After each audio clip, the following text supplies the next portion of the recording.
सुना आप सभी लोगों ने महाराज जनक को, जिन्हें बताया जाता है यम नियम आसन प्राणायाम प्रत्याहार ध्यान धारणा समाधि अष्टांग योग की क्रियाओं से प्रांगत वही योगी जनक आज बिना विचारे ही कह रहे हैं वीर विहीन महिमय जानी।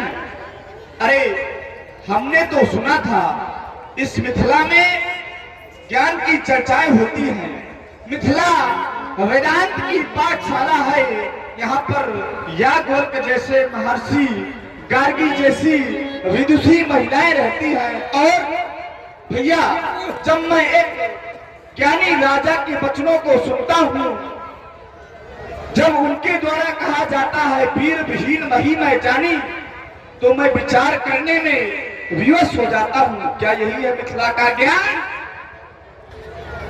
अरे जिस पृथ्वी के लिए कहा गया हो वीर भोग्या वसुंधरा रत्न गर्भा वसुंधरा, जिस पृथ्वी को वीरों की खान कहा जाता है, आज महाराज जनक के द्वारा कहा जा रहा है वीर विहीन महिमय जानी। महाराज जनक ने यह घोषणा करने के पूर्व एक भी बार विचार नहीं किया। क्यों? क्योंकि अगर वीर नहीं होंगे दुनिया में तो वीर धरा का क्या होगा? देशी राजा राज करेगा भारत माँ का। गर नदियां नाले पाप धुएंगे वो गंगा माँ का क्या होगा? परदेशी राजा राज करेगा भारत माँ का। महाराज जनक को एक बार विचार तो करना चाहिए था। क्यों? क्योंकि सीता को वरदान है, देवर्षि नारद के द्वारा सीता को वरदान दिया गया था, माँ गिरिजा के द्वारा सीता को वरदान दिया गया था, सुन सिय सत्य आशीष हमारी पूजन मन कामना तुम्हारी, मन जाहि जो मिले सोबर। तो क्या माँ गिरिजा की वाणी मिथ्या हो गई? क्या देवर्षि नारद का वरदान झूठा हो गया? ऐसा कदापि नहीं हो सकता। क्यों? क्योंकि अभिशाप बदलते हैं लेकिन ये वरदान नहीं बदला करते, क्रियाएं बदलती है लेकिन कर्तव्य नहीं बदला करते, उपमेय बदलते हैं लेकिन उपमान नहीं बदला करते, भक्त बदलते हैं पर भगवान नहीं बदला करते। महाराज जनक के द्वारा एक भी विचार नहीं किया गया, क्योंकि भैया यदि 10,000 राजा मिलकर धनुष को उठा देते, भूप शास्त्र से कई मारा, उस समय राजा जनक की स्थिति क्या होती?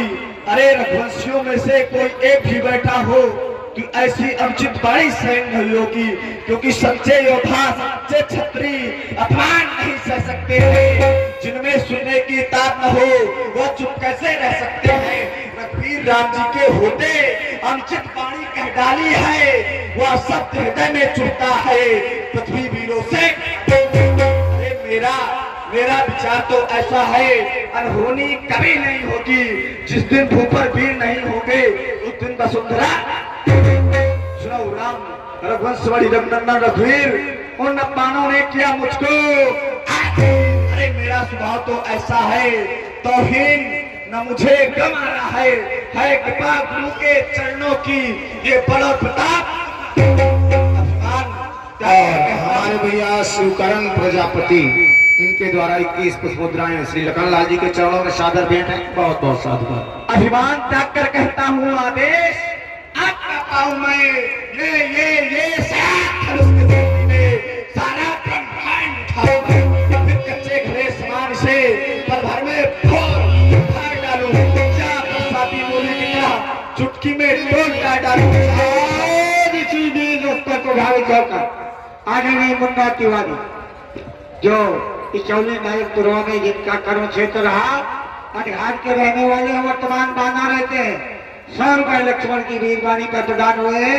साधुराज भंडारे की व्यवस्था देखते जाओ, सुनते जाओ। लक्ष्मण जी जल को थल को जल कर दो, ले आऊं ताश नारों को, सुरमे की तरह पीस डालूं मैं पृथ्वी और पहाड़ों को, फिर धनुष फुलाना सड़ा गला न चीज का इस गिनती में सैकड़ों कोस तक ले डालूं। बल है इतना इस उंगली में रघुवंशी महाराजा को होई कई सना कई तरह के सचुदारी विद्यमान कुमंजानी शिव भाकुल पंकज भानु कहो स्वभाव न कछु अभिमानु जो तुम्हार अनुशासन पाओ कंदो क्यों ब्रह्मांड ठाओ काचे घट जिमी डारो फोरी तो प्रताप महिमा भगवाना का बापरो ये पिनाक पुराना हे भैया नाथ जानस ऐस होई कौतुक करो विलोकीय सोई कमल लाल चाप चढ़ावो योजन सत प्रमाण भावो तोड़ो छत्तक